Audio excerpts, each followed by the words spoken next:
إن الحمد لله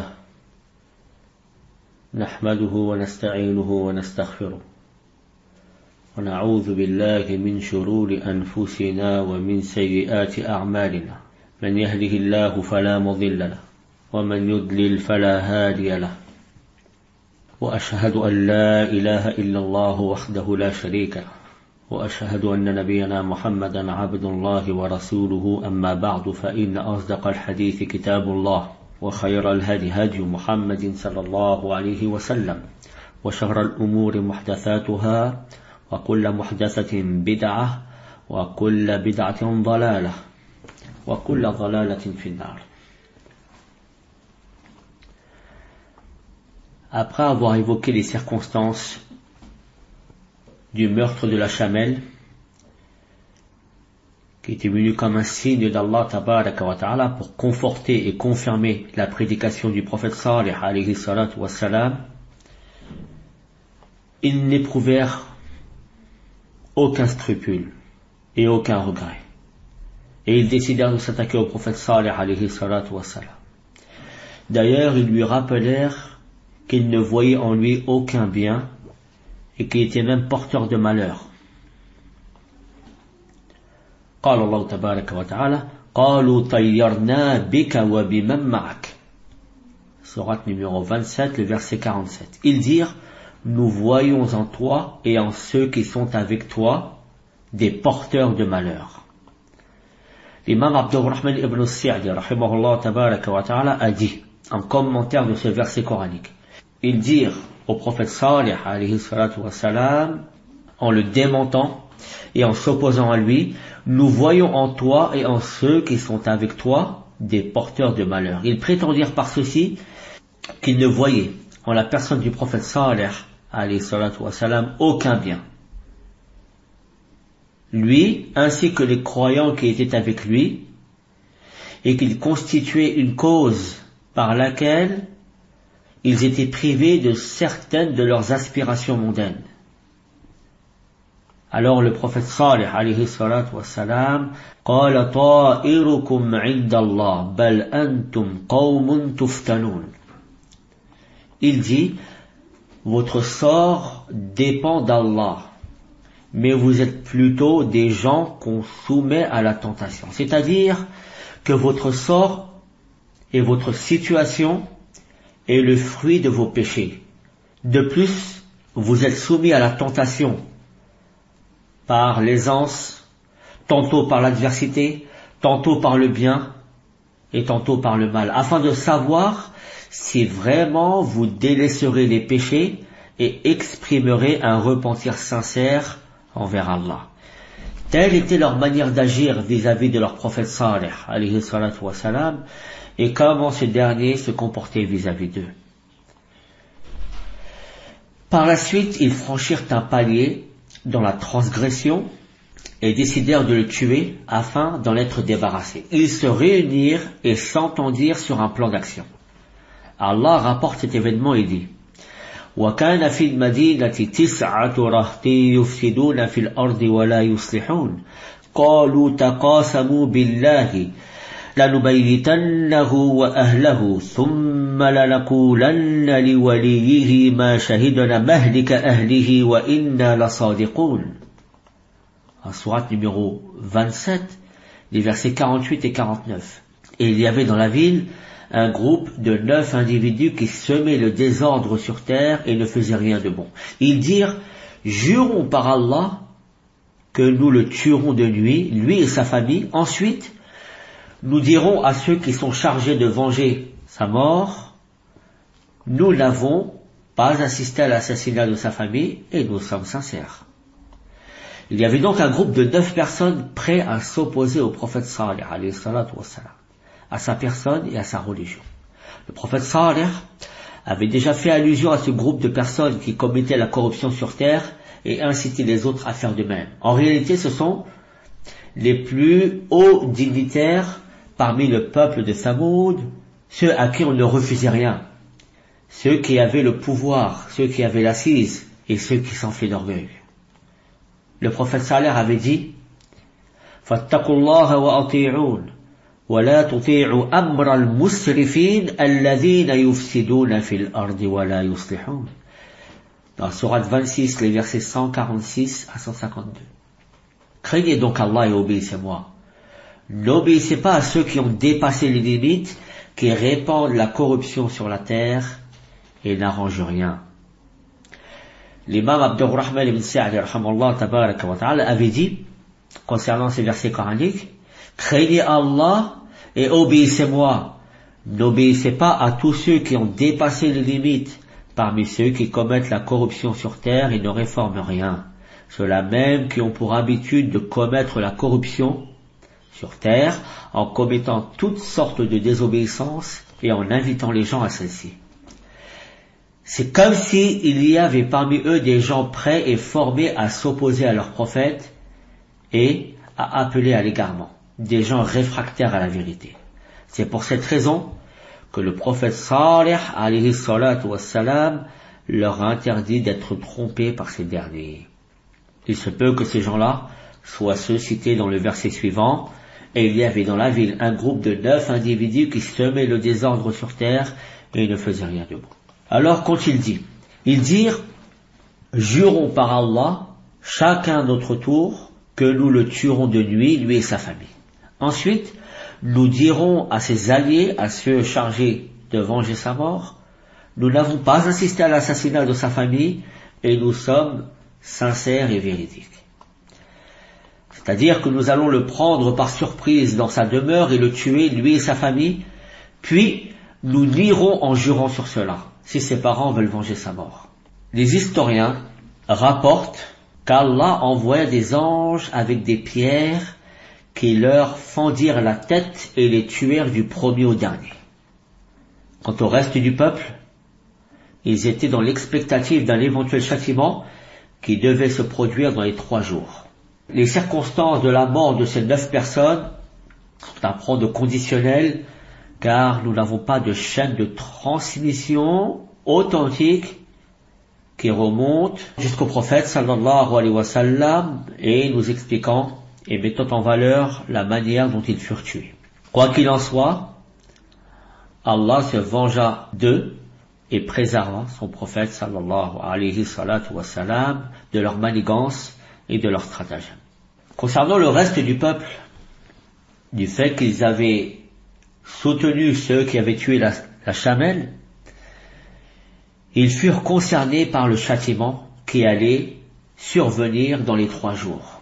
L'imam Ibn Kathir, rahimahullah tabaraka wa ta'ala, et les historiens d'une manière générale, et même les commentateurs du Coran, dans leur exégèse, relatent l'événement que je vais vous citer. Cependant, il est aussi à prendre au conditionnel. Car, premièrement, on n'a pas de chaîne de transmission qui nous validerait l'information. Deuxièmement, il vient contredire un verset coranique. Mais je vous le cite quand même afin que vous puissiez être informés si vous êtes amené à le lire dans un de ces livres de référence. L'imam Ibn Kathir rapporte. Il dit que le premier jour, à savoir le jeudi, le premier jour de l'ultimatum, donc ils tuèrent la chamelle le mercredi, et le jeudi fut le premier jour avant l'ultimatum, avant le châtiment. Il dit, le premier jour passé, à savoir le jeudi, leur visage était pâle. Au soir, ils s'écrièrent tous, un jour de l'ultimatum n'est-il pas passé, sur le ton de la moquerie et du sarcasme. Puis au deuxième jour, le vendredi, leurs visages virèrent au rouge. Mais le soir venu, ils s'exclamèrent, 2 jours de l'ultimatum ne sont-ils pas déjà passés? Au 3e jour, à savoir le samedi, leur visage devint noir. Et le soir venu, ils s'écrièrent encore, les 3 jours d'ultimatum ne se sont-ils pas écoulés? Ce qui est authentique, barakallahu fikum, est que le prophète Salih, alayhi salatu wassalam, leur dit de profiter pendant 3 jours. Tamatta'u fi dalikum thalathata ayyam. Profitez pendant 3 jours avant l'avènement du châtiment. Ils profitèrent de ces 3 jours dans l'insouciance la plus totale, montrant même parfois des signes de moquerie et de raillerie envers le prophète Salih. Quand arriva alors le dimanche matin, ils se regroupèrent, orgueilleux, attendant le châtiment du jour sans savoir ce qu'il adviendra de leur cas. Lorsque le soleil est apparu, un cri assourdissant vint du ciel et une puissante secousse les ébranla, causant leur mort immédiate. Les âmes quittèrent les corps, la vie cessa, le calme régna, la vérité s'accomplit et ils gisèrent dans leur demeure sans vie. Allah dit à cet effet, tabaraka wa ta'ala, وَمَكَرُوا مَكْرًا وَمَكَرْنَا مَكْرًا وَهُمْ لَا يَشْعُرُونَ فانظر كيف كان عاقبة مكرهم أنا دمرناهم وقومهم أجمعين فتلك بيوتهم خاوية بما ظلموا إن في ذلك لآية لقوم يعلمون وأنجينا الذين آمنوا وكانوا يتقون. Sourate numéro 27, les versets 50 à 53. Alors ils élaborèrent une ruse et nous en élaborâmes une, sans qu'ils ne s'en rendent compte. Regarde donc ce qu'a été la conséquence de leur stratagème. Nous les fîmes périr eux et leur peuple au complet. Voilà donc leur maison vide à cause de leurs méfaits. C'est bien là un signe pour des gens qui savent, et nous sauvâmes ceux qui avaient cru et nous craignaient. وأخذ الذين ظلموا الصيحة فأصبحوا في ديارهم جاثمين. En sourate numéro 11, le verset 68, et le cri saisit les injustes et les voilà foudroyés dans leur demeure. فأخذتهم الصيحة بالحق فجعلناهم غثاء فبعدا للقوم الظالمين. Le cri donc les saisit en toute justice, puis nous les rendîmes semblables à des débris emportés par le torrent, que disparaissent à jamais les injustes. Sourate numéro 23, le verset 41. Puis Allah dit, tabaraka wa ta'ala, فَأَخَذَتْهُمُ الرَّجْفَةُ فَأَصْبَحُوا فِي دَارِهِمْ جَاثِمِينَ. En sourate numéro 7, le verset 78, le cataclysme les saisit, c'est-à-dire le tremblement de terre les saisit, et les voilà étendus, gisant dans leur demeure. كَأَن لَّمْ يَغْنَوْا فِيهَا أَلَا إِنَّ ثَمُودَ كَفَرُوا رَبَّهُمْ أَلَا بُعْدًا لِثَمُودَ. Allah dit dans la sourate numéro 11, verset 68, ce fut comme s'ils n'avaient jamais prospéré auparavant. En vérité, les Thamoud n'ont pas cru en leur Seigneur, que périssent les Thamoud. Ce châtiment s'abattit sur eux, eux qui pensaient être à l'abri d'un éventuel châtiment en construisant ce type de demeure. En effet, ils avaient eu connaissance du châtiment qui s'était abattu sur le peuple de Ad, un vent violent qui arracha tout sur son passage. Mais Allah vint à eux, d'où ils ne s'y attendaient pas. Ce cri les saisit au sein de leur demeure, et la terre trembla sous leurs pieds. Où qu'ils se trouvaient, ils étaient destinés à périr, et leur demeure, construite dans la pierre, ne leur fut d'aucun secours. L'imam Ibn Kathir, rahimahullah tabaraka wa ta'ala, rapporte aussi un hadith dans lequel il est fait mention d'un homme surnommé Abu Riral. Abu Riral.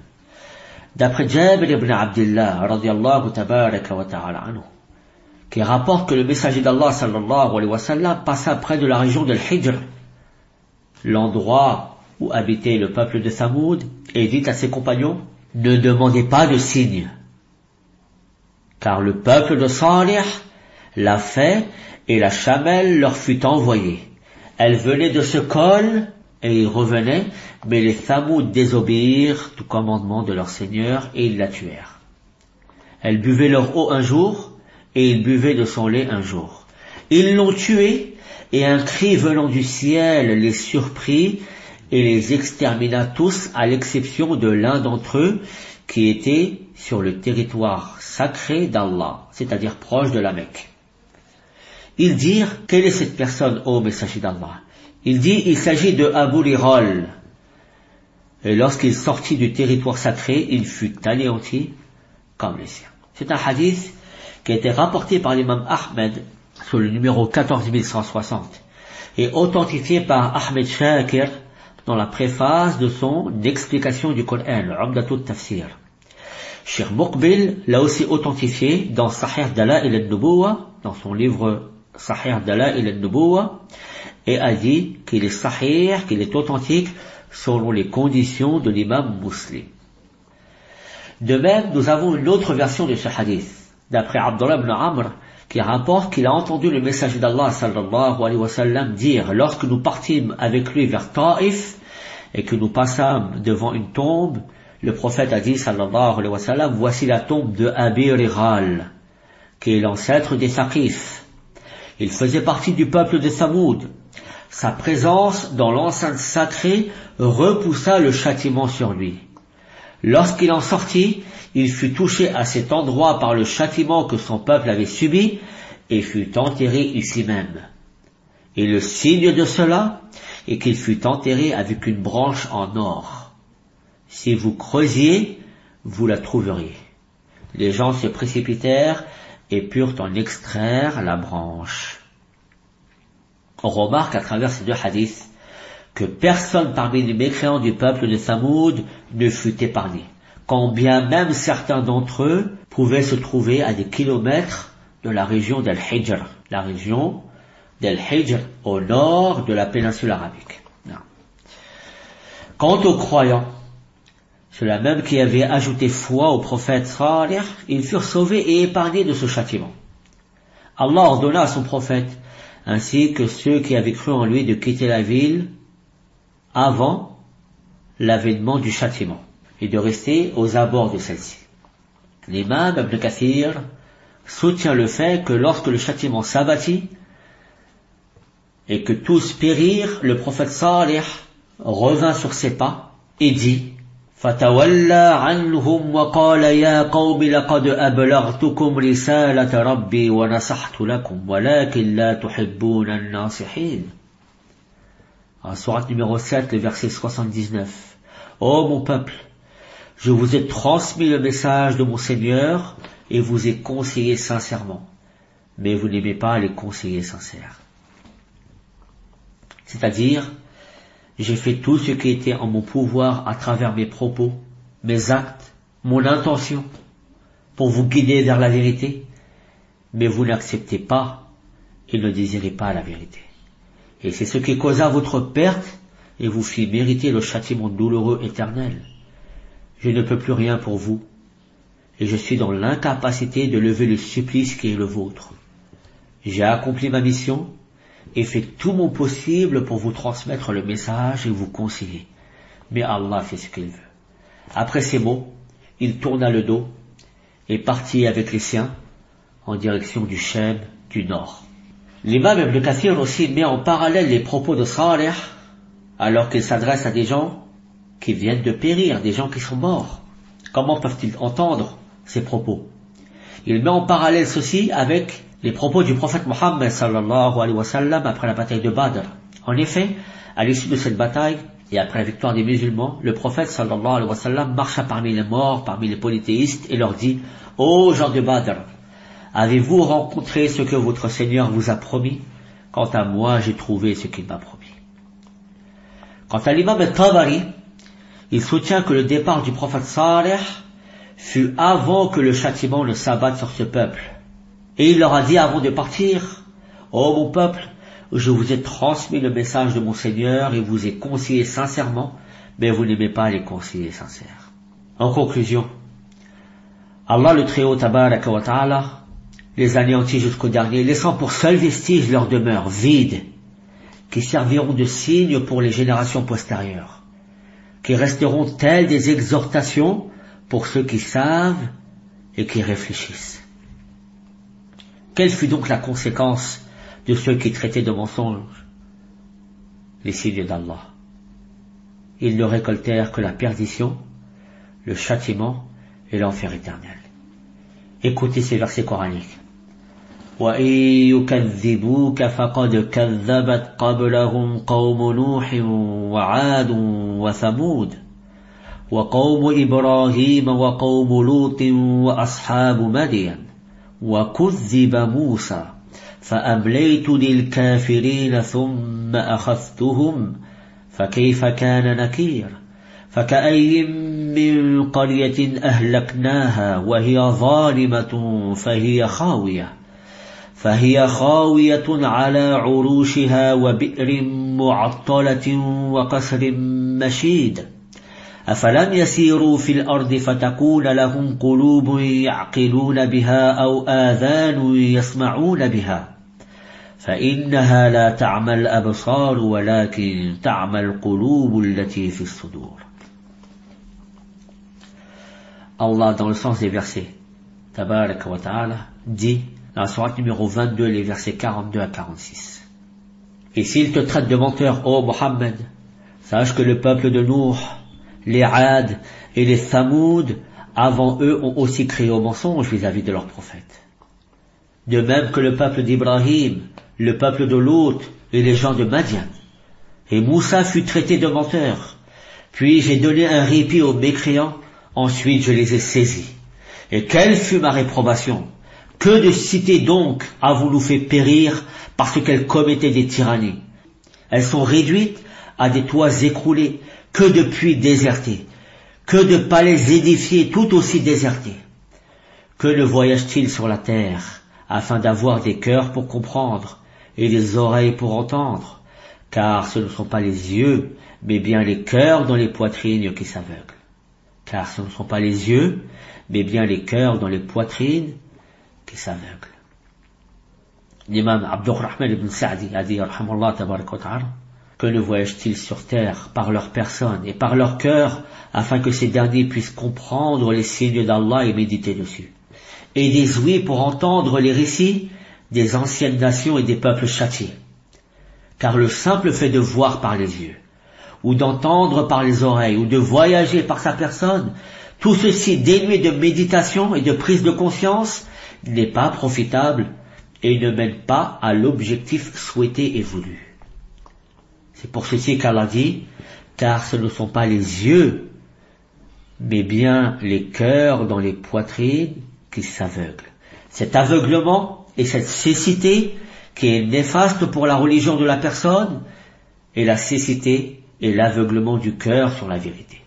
De telle sorte que celui qui est ainsi ne peut voir cette vérité comme un aveugle ne peut voir les choses. Qu'Allah fasse miséricorde aux prophètes vertueux Salih alayhi salatu wassalam, ainsi qu'à tous ceux qui l'ont suivi sur la vérité.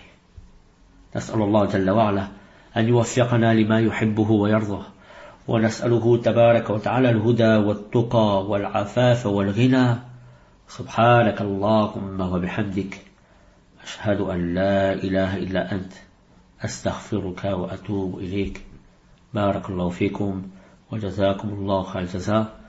Pour un prochain cours, Inch'Allah tabarak wa ta'ala, avec le prophète Ibrahim alayhi salatu wassalam. Assalamu alaikum wa rahmatullahi wa barakatuh.